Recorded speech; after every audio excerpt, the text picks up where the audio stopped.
can you please introduce yourself and tell me a little about your background? Sure. I'm Michael Lee Porter. I'm currently in the cast of Come From Away as a standby. And my background, I studied at drama school in 1995 in a drama school in Christchurch, New Zealand. And then I've been working in the industry since then. And the last 6 years, I've been living up in the hot tropics of Cairns in far north Queensland with my husband and our dog.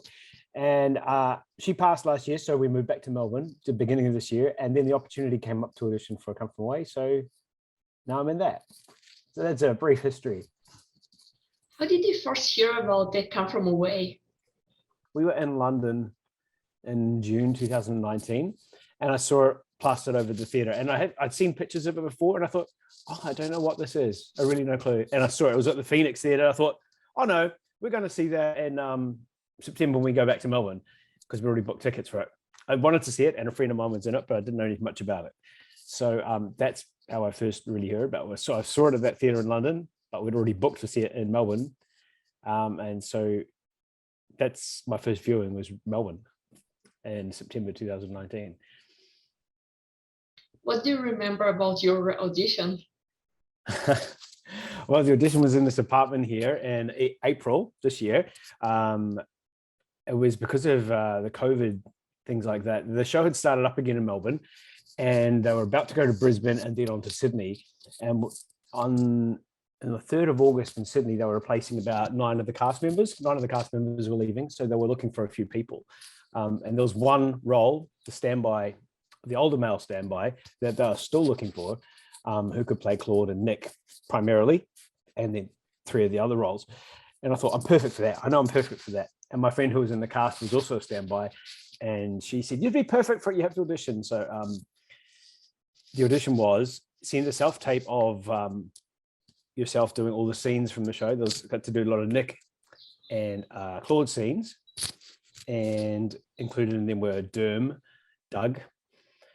Yeah, I think that was it. Nick, Claude, Doug. So there's a lot of those scenes and a lot of music. So I had to film them. I filmed them here in the apartment, and then got sent them off. And I thought, oh, well, I'll probably never hear back.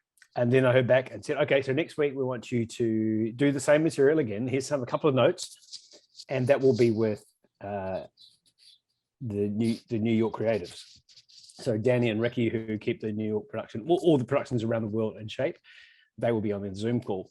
So that was fun. So I did that, did the material, and then Ricky asked me to do a little bit of choreo. So it's a little bit of choreo, which is a bit of screech, the heave away, and a little bit of the Islander stomp. And that was fine. That was done and dusted, easily done. The next day they called me back and said, okay, next week you've got a final call back with Christopher Ashley, Kelly Devine, Junkyard Dog producers, Ian Eisendrath, the musical overseer. And that was it. I did the audition here in the lounge. It was very strange. I was doing Nick and Diane scenes, imagining Diane was sitting next to me at first and like talking to her there. And then Christopher actually asked me to turn around and imagine Diane was next to me here so I could talk to her in the screen there while I was looking that way. So it was fun. And then Christopher actually said, do you like what I did? And then an hour later, they called me up and said, I would like you to be in the show. So that was it. That was my audition, all in this lounge here in Melbourne. And it was on the verge of another COVID lockdown. So that was that. Did you watch any of the interviews with the real people before your audition? Did I? I think I'd seen one of the documentaries, the one in Gander in 2011. I'd seen the documentary about that. So that was done post that because it talked about the show in it. So I'm not sure when that must have been post 2015, I suppose. But that really cool Come From Away, Gander, Newfoundland documentary, and I saw that, and that was really cool because I didn't realize how much of the story was true. And by then I'd seen the show. I saw it in 2019. So, you'd believe most of the story is true, but when you see the documentary and you see the real people who it's based on and what parts have left out and what characters they've combined, it was really exciting to, to know that you're going to be a part of a show that's based on real things. In Australia, performances were rescheduled several times because of the pandemic. How did it affect your preparation and everything? Wow. We were to go to Sydney. They just opened in Sydney beginning of June, and we were to go to Sydney to have a weekend music rehearsal with Luke Hunter, who was the musical director here in Australia, but he was leaving to go to Moulin Rouge. So we had 3 days specifically to have with Luke. There was the 9 new people. There was 9 of us. So there was 5 on-stage new people and 4 new standbys. And 2 of those standbys were in hotel quarantine and did that whole rehearsal weekend from their hotel quarantine here in Sydney on a big TV screen in the rehearsal room. And there was one on-stage cast member, Teddy, who's playing Bob, who was in quarantine as well. So that was fine. So we had these music rehearsals, and I went and saw the show that night. And then came back to Melbourne, and then it was another 2 weeks before we had to come back and start rehearsing proper. And there was a COVID scare in the building where I'm in, where they closed the restaurant downstairs because there was a COVID case detected. And I thought, this was like 6 days before I was supposed to start rehearsal. I thought, I'm not risking it. I'm going up now. So I flew up to Sydney that day, just in case we got locked out. I didn't want to get locked out of Sydney. So I went up there early, but it meant I had to abide by the special rules where you could go to work, but you couldn't do anything else. You could go to the supermarket or to the chemist, but you could, and only go to work, but you couldn't go to the theatre. So I couldn't see the show when it opened. Official opening night was that Thursday. I couldn't go to that. So I was in my hotel room. I wasn't allowed out, but I was allowed to go to rehearsal the next Monday. And then that week, Sydney got locked down. So the show was on for a couple of weeks. And then that Thursday, we'd been rehearsing for 5 days. Then the show got closed and we got sent home. But then we were told, all the new people were told we were allowed to continue rehearsing because we weren't doing a show, but we continued rehearsing in the building as if we were construction workers who were under the same banner as the construction workers of Sydney. So they were allowed to go to work, but not allowed to go to the shops, just to the supermarket and the chemist, nothing else. So we kept rehearsing for a month while all of our friends who were the playing cast, or people who were doing the show, were locked out at home, weren't allowed to go anywhere. And then it became clear that the show wasn't going to open at least, well, definitely not till the end of August. And the people who were supposed to go with the show till August had been in lockdown for, say, 6 weeks by then.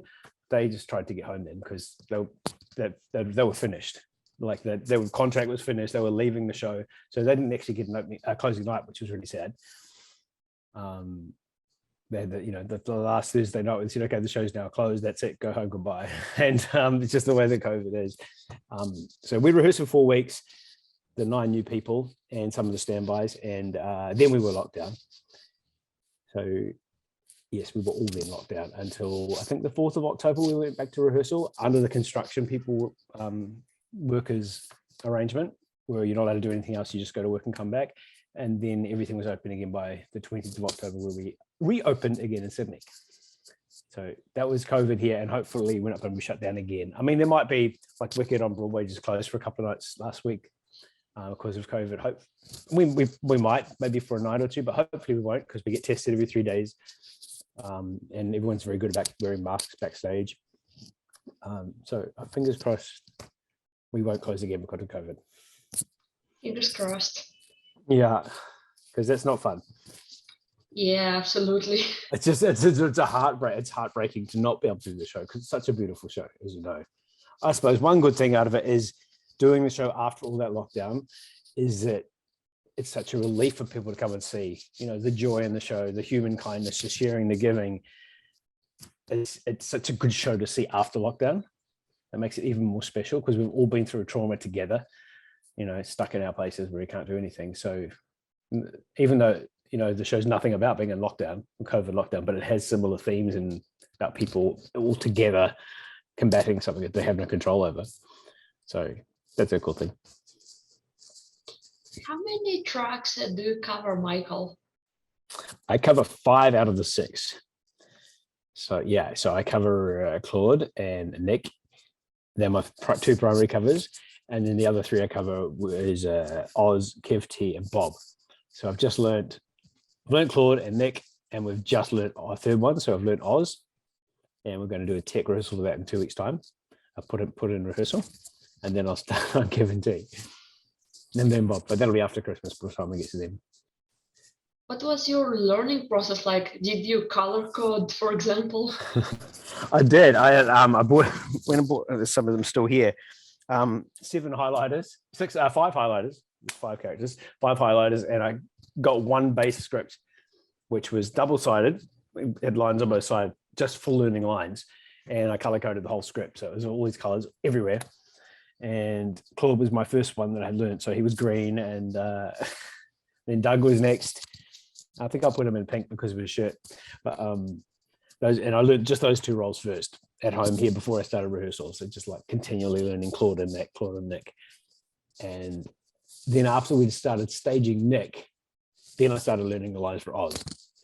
And some of them you'd learned by osmosis, but it was the show's really particular on saying the exact right word and not paraphrasing, not adding in other words, no ands or buts or comments. You say what's written in the script. So that was, it's very well to paraphrase what you think the line is. You have to learn it correctly. So I just think I've learned Oz correctly now. What's your favorite track and why? Well, so far it's cool because it's the only one I've been on for.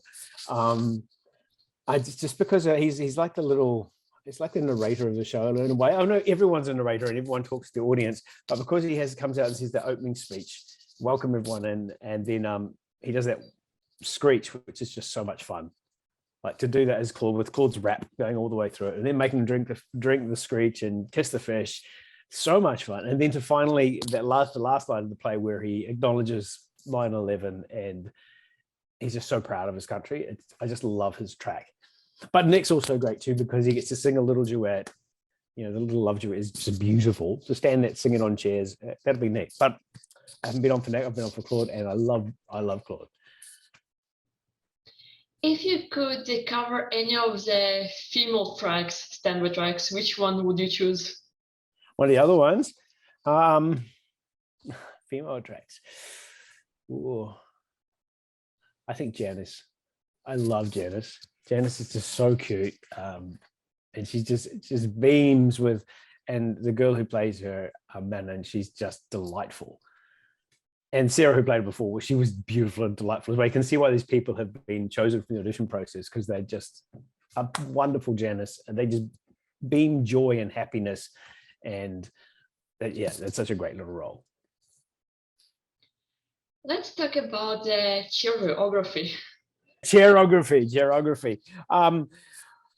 That's probably the hardest part of the whole show, I think. And because when you're learning so many different tracks, and the chairs go on, there's hundreds of spikes all across the stage, and they're all color coded for each scene. But it's when you have to run, grab a chair, and then run somewhere else and go, which is my spike? What color is it? What way is the chair facing? Because the chairs don't always face the audience; they're facing all different ways because they revolve, and that's slightly terrifying.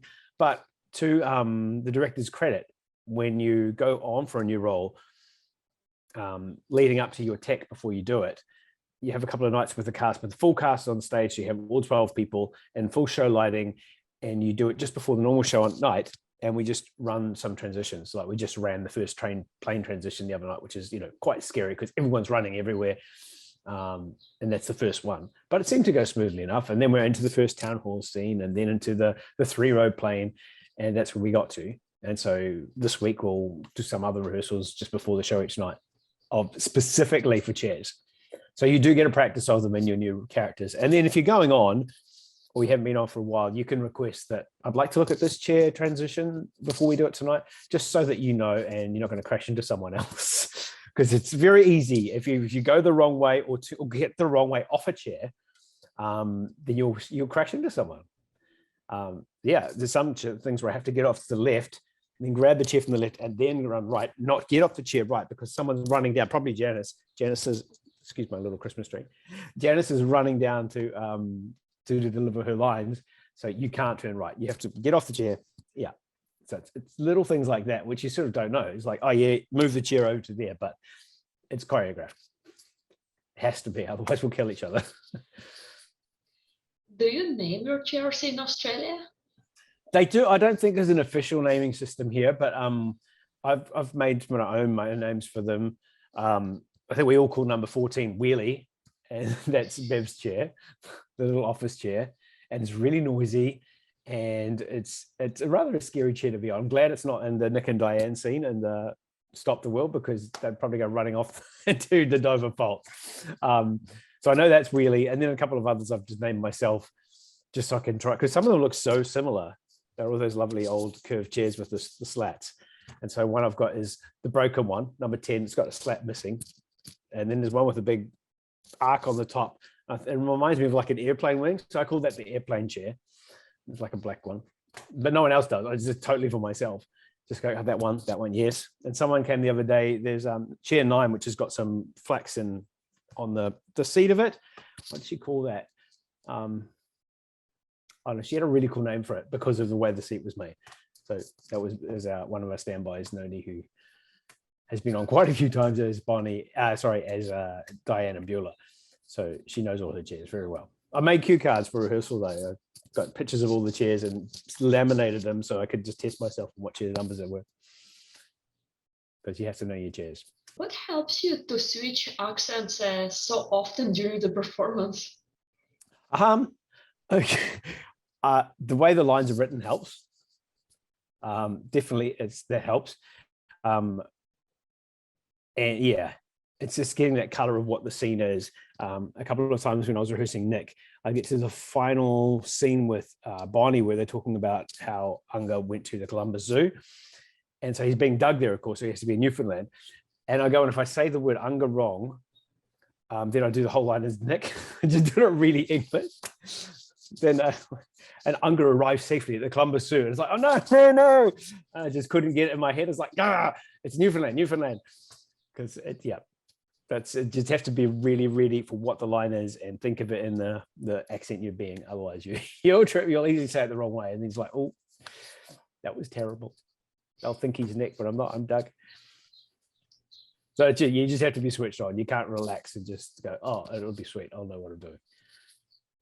You have to use the brain. Which song always gets stuck in your head? Well, I'm really lucky, I suppose, that musical theatre songs, I love musical theatre and I play a lot on the piano and I sing a lot of it. It doesn't stay in my head.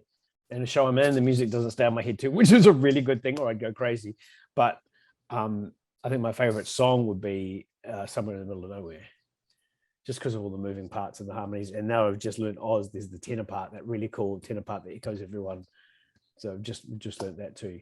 But they don't stay in my head, so I'm lucky there. Do you have any rituals before the show? For example, I know that in Toronto, some actors touch the flags. Oh, our flags are too high for us to touch. But yes, I've only gone on stage left, and stage left does something different to stage right.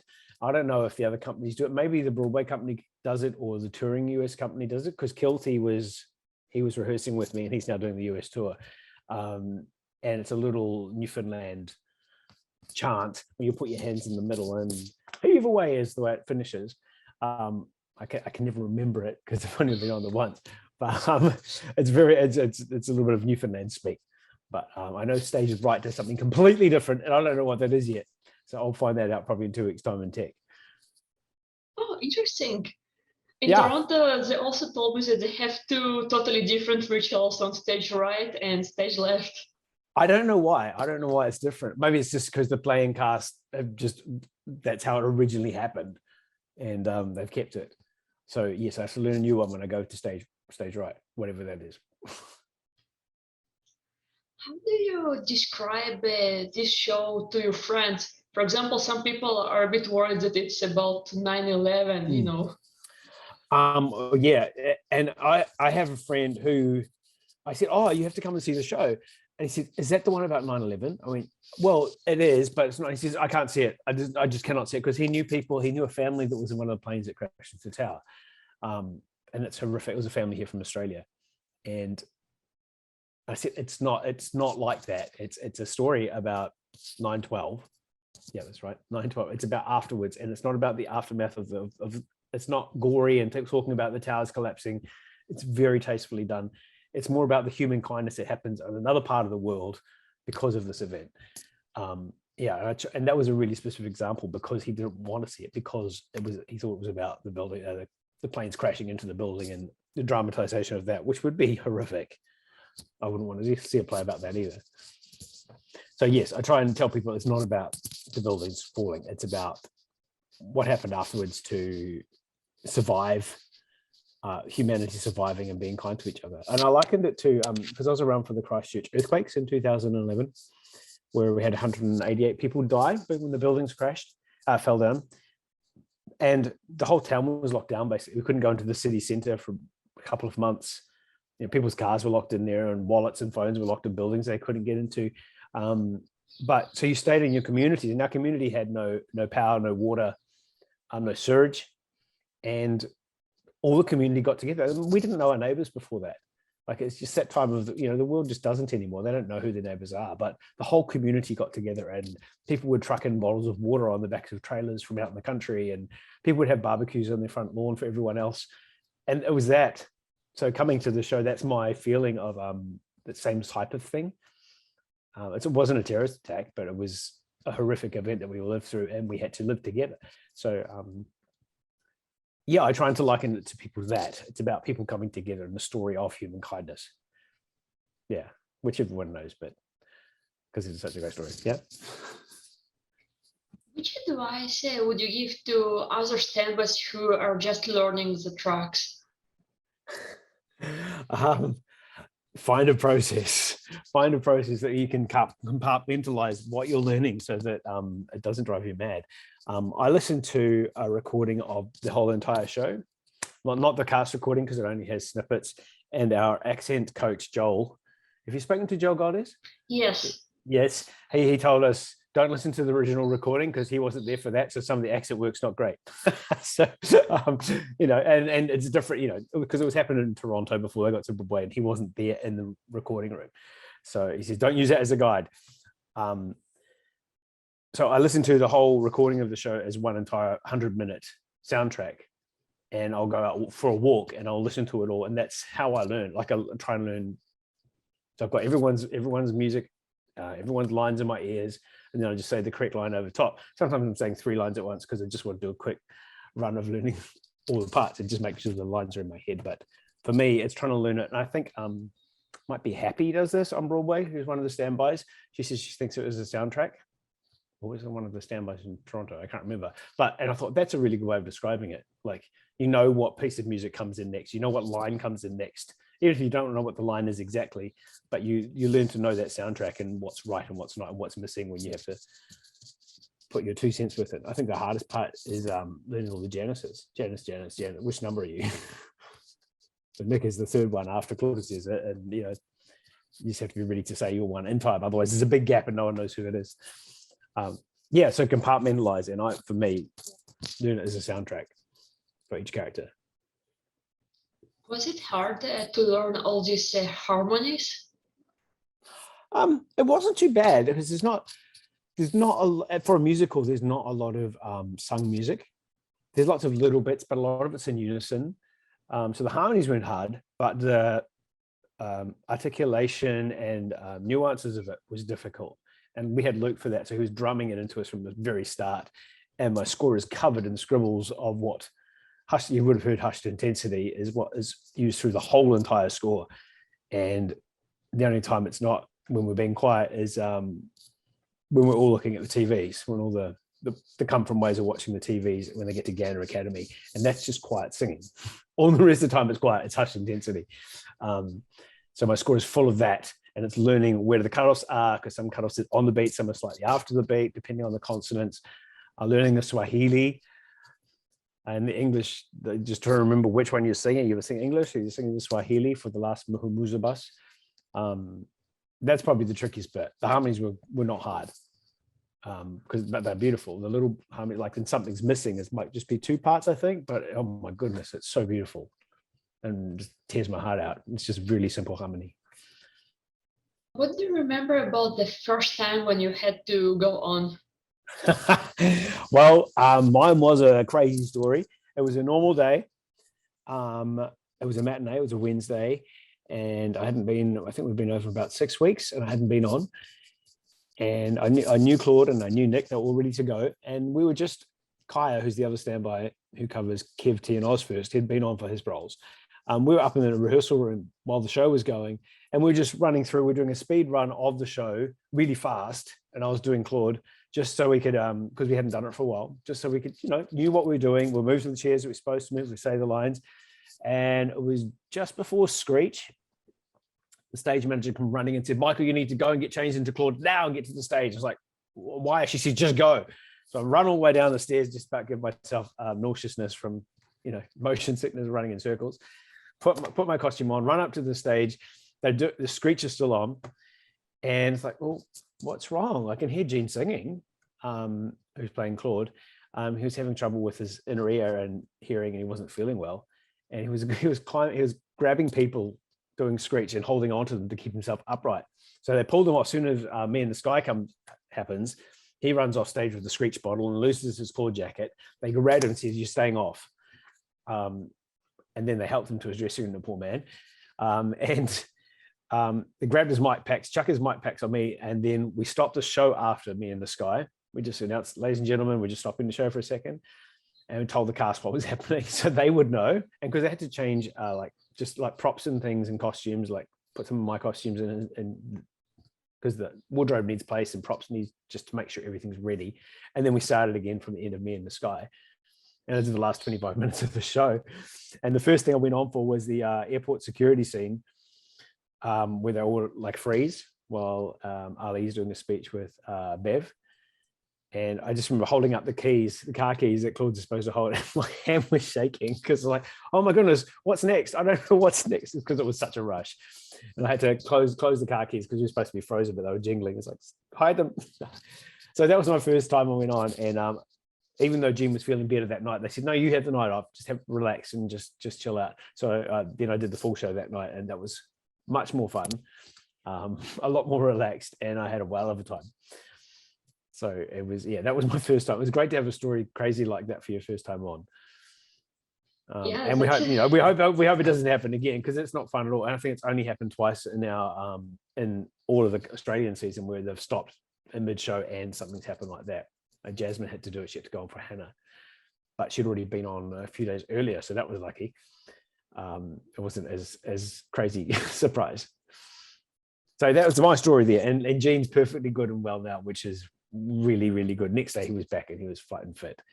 And he's wonderful to work with, so it's good. Wow, that's a crazy story. Yeah, it's one of the crazy ones. And it's a bit odd, you're about to come out on stage and the stage manager announces, "Ladies and gentlemen, for the range of this performance, the role of Claude and others will be played by Michael Lee Porter." And there's it's sort of like, what? Okay, and there's a bit of a clap. It's like, oh, they're changing actors. So it's a bit crazy, but it was fun. It was, exciting. I wouldn't want to do it next time either. That's why we're there, though. That's why the standbys are in the building, ready to go on. The girls all have their hair in pin curls, ready to chuck a wig on if they need to. So all the girls standbys, every show, they put their hair up in pin curls just in case they have to go on mid-show. Thank goodness the guys don't have to. And what do you do if you don't have to go on that show? Well, we've got a beautiful green room at the Capitol Theatre. Lots of couches and lounge suites and food machines and things like that. So we sit there and we have a good chat about life. We rehearse sometimes. We have official rehearsals up in the rehearsal room where we'll rehearse with the resident director, and we'll have a pianist there as well. And do a full run or just scenes from the show. Or sometimes we'll just rehearse by ourselves. Might go up to the rehearsal room and rehearse by ourselves or with someone else. Last Wednesday, 3 of us went up there and did the whole entire show using just the band recording of the show. So we just had the band recording. We just used that, just put it on and press play, and we just went, because it doesn't have the voices in there. But it's hard when there's only 3 people. We had to move all the chairs ourselves. It was a bit crazy. And sometimes I rehearse in the green room while watching the TV monitor of the stage, just to get a couple of things, like I'm going to do cardiologist today or something choreographic wise, or I'm just going to watch what they're doing in the TV show.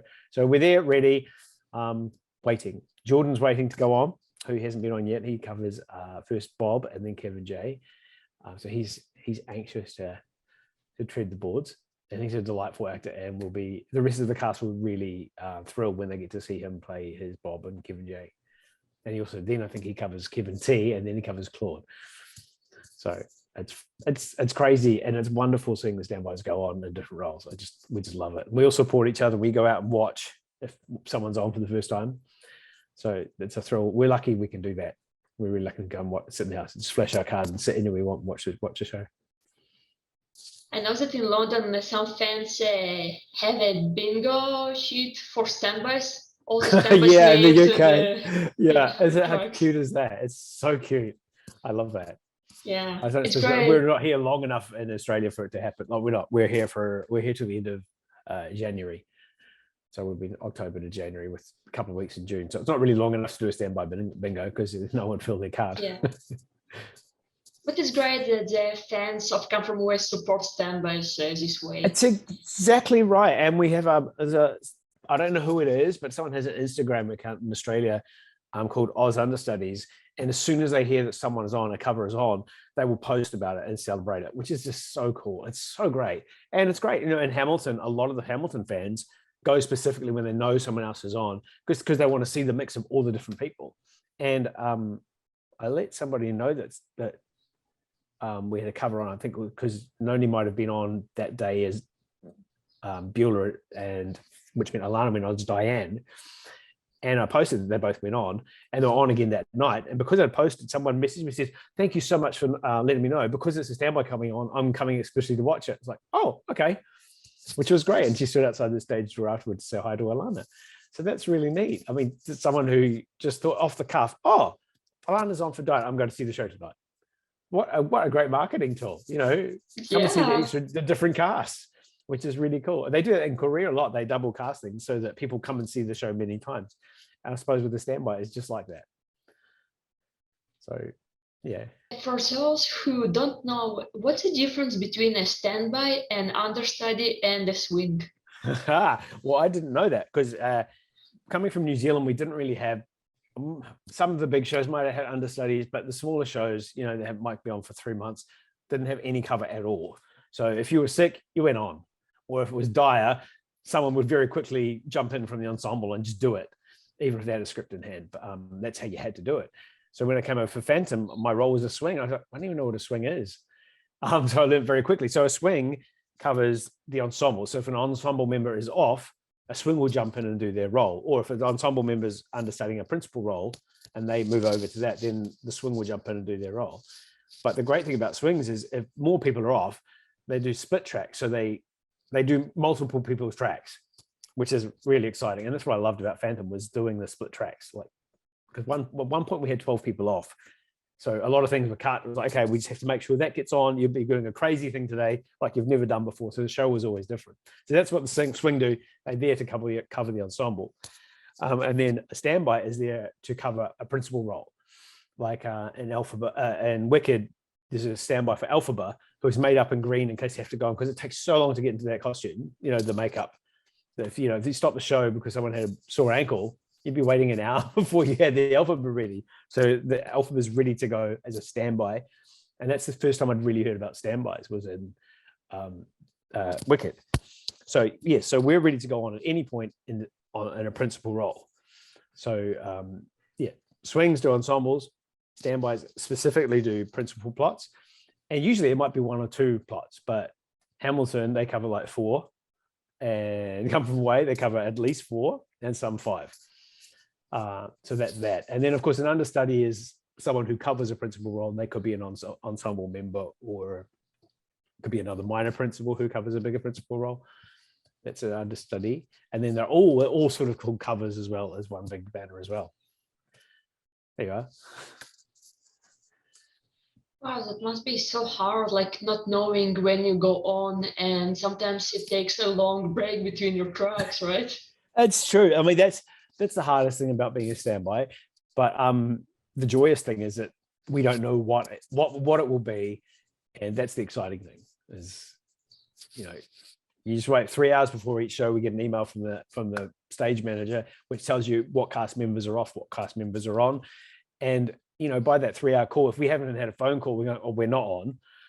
But then we're all eagerly waiting for the email to see who is on, because it's so exciting to see who is there and who's not there that day, just to see the mix of what that cast will be. But yes, it's just a twinge of like, why is no one off sick today? Which is terrible. You shouldn't wish anyone off sick. And that's the thing about standby. Usually odd if someone is sick or injured, or they're on annual leave. But with our contracts in Australia, you don't really get annual leave because the term of the contract finishes, and then you have your annual leave and you start the next contract. So unlike London or say New York, where it's running for a long time, where they have scheduled annual leave, that's when the standbys would go on then. So we don't really have that type of thing here, but we're ready to go on at any moment and waiting. If you want to trip up and hurt your ankle, we're fine with that. Just look after yourself. Just have a couple of shows. We'll be quite happy with that. But no, we don't wish ill on anyone, but we're really there to help them if they need to take a show off. What is it like to perform in a show without an intermission?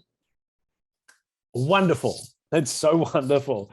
I was thinking this the other day when I saw Hamilton for the first time, and it got to the end of interval, and I thought, well, we'd be going home now, and we would just go back into the theatre to see Act 2, which was another hour and a quarter. So yes, 100 minutes, and we're off. We're home. And the standbys can go even earlier, because we can go once something missing starts. The standbys can go home because all the crazy stuff has happened.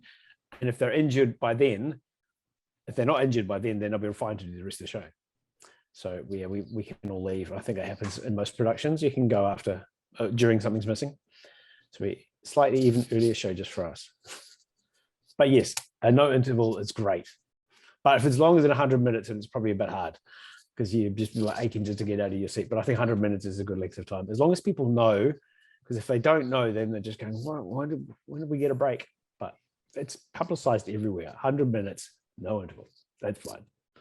What was it like to perform again after lockdowns and everything?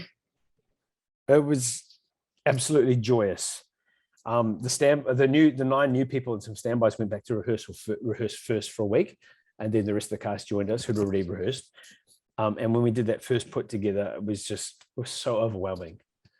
Just to be out of our apartments and singing and doing this wonderful piece of musical theatre with each other, it was glorious. And when we had opening night here, if we went on stage, we went and watched, and we all snuck backstage just before the final number and came out afterwards. But when the Baron first started playing that night, the audience just erupted into applause. Like, that doesn't happen here. It doesn't happen. And it went for a long time. So it was really special to be there for that first time the audience came back, and we all felt it. It was just so special to be there again doing it.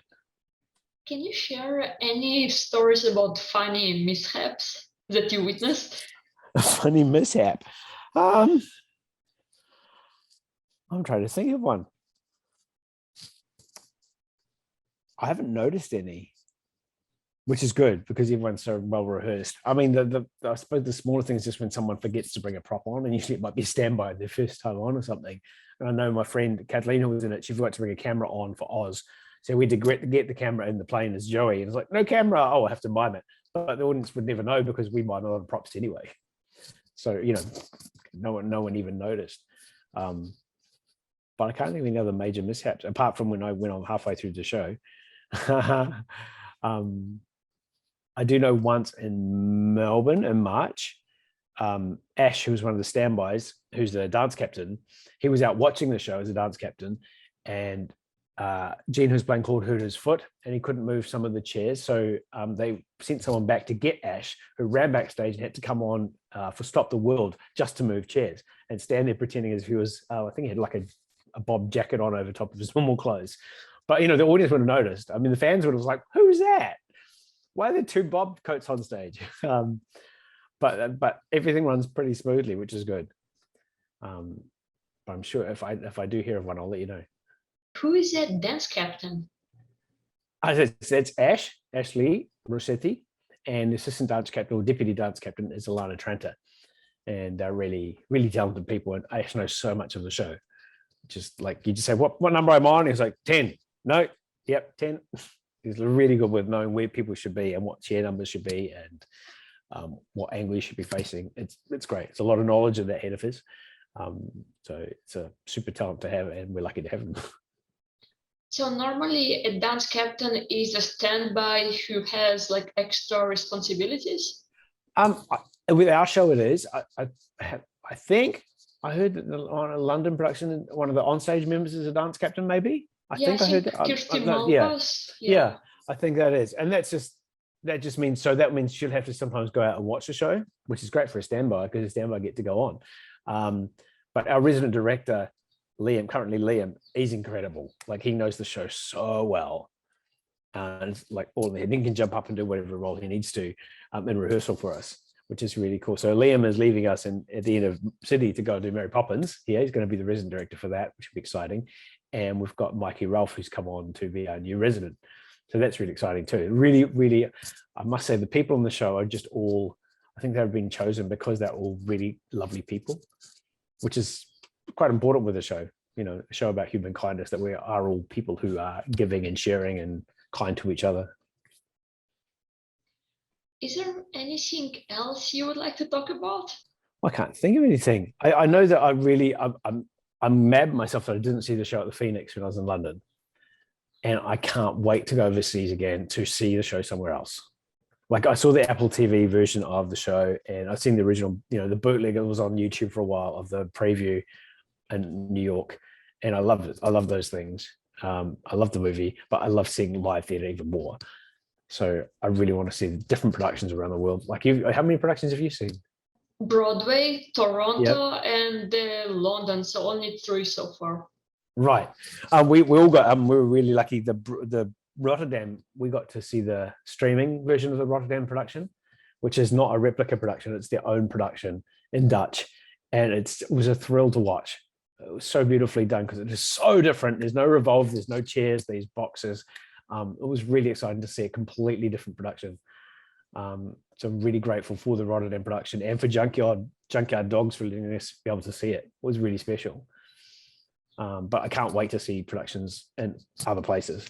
I know it's Ricky and Danny are really specific about how things are done, but there's little things that are different. Like Kelsey, who came here, it was a standby.